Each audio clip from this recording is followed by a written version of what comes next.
aukščiausiai sėdi, gailiausiai verkia. Senai gyveno Druskinykuose labai graži mergelė. Turėjo tokias gražias mėlynas akelas, tokį šviesų veidelį, kad visi kurorto vyrai ir visi, kurie šits gyveno ir tie, kur atvažiuodavo pabūt kurortan, viseliai vieno buvo jų insimilai.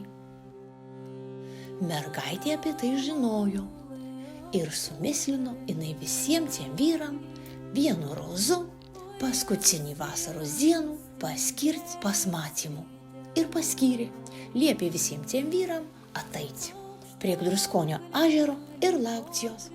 Susirinko tie visi kavalieriai, dūsautojai, garbytojai, paspuošiai, įsikvėpiniai, įsidabiniai ir laukia. Dairosin vienu pusį, dairosin kitų, žūro, ateina ar neateina, laukia, nerimauna. O mergelės kap nėra, tep nėra. Jau ir nerimauts visi po biskutį pradėjo.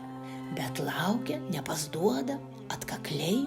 Ir tada pasidarė tokis baisus dalykas. Das girdo jie tų liūdnų žinių, kad dingo toji mergelė.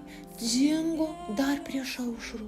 Ir niekas nuo tos minutės jos nei matė, nei akyse neragėjo.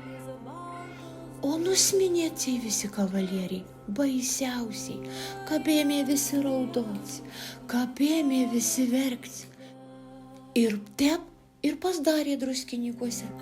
Iš tų vyrų, garbytojų, ašerų, mergelių, akelių ežeras.